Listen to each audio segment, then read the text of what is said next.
Parce qu'on désire acquérir des connaissances dites transversales, par exemple des capacités en matière d'analyse, de synthèse, d'argumentation, qui pourront nous servir tout au long de notre carrière, mais également dans notre interaction avec le monde, avec les autres et avec soi-même.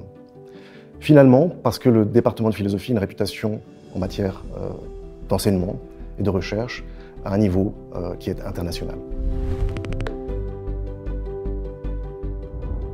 Alors, le bachelor de philosophie a une structure claire et déterminée. Il est composé de 7 modules.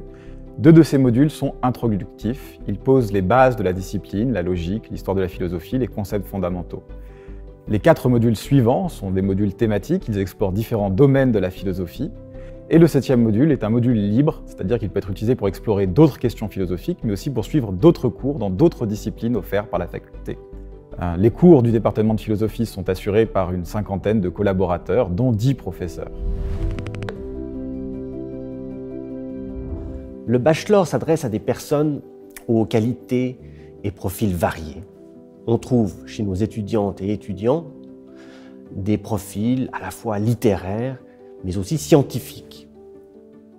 Les traits communs qu'on retrouve chez nos étudiantes et étudiants sont un intérêt marqué pour les questions abstraites, fondamentales, générales.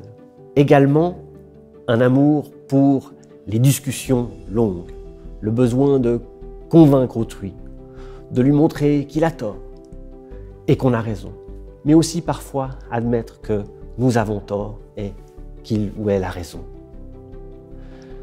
Un amour aussi de couper les cheveux en 4 et un goût marqué pour certains films comme 12 hommes en colère, Le Limier, Matrix ou L'Armée des 12 singes. Les débouchés sont nombreux. L'enseignement dans le secondaire, bien sûr, l'enseignement et la recherche universitaire, les médias, le journalisme, réalisation, les métiers de la communication, politique, économie, droit, mais aussi, par exemple, les ressources humaines ou l'administration publique.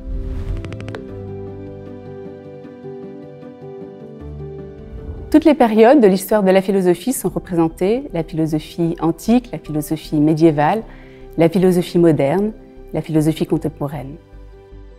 Les enseignements couvrent également les différentes disciplines de la philosophie théorique, la métaphysique, la philosophie des sciences, la philosophie de la connaissance, la philosophie du langage, la philosophie de l'esprit et la philosophie dite pratique, comme l'éthique, la philosophie politique, l'esthétique.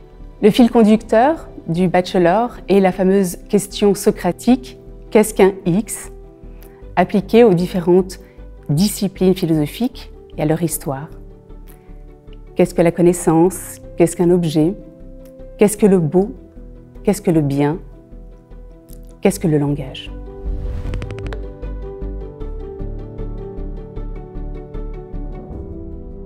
Alors j'ai découvert que les questions ont parfois une valeur supérieure ou égale aux réponses qui leur sont données, qu'il est possible d'apprendre et de prendre du plaisir dans le désaccord, qu'il est également possible de s'appeler Heidegger, Platon ou Quine et d'avoir dit des sottises, que nous pouvons parfois remettre en question des platitudes pour se rendre compte qu'elles étaient justes, mais avec la satisfaction d'y avoir réfléchi à 2 fois, ou encore que parfois les idées les plus extravagantes sont tellement bien défendues que nous finissons par les adopter. Et je terminerai par une citation de Bertrand Russell.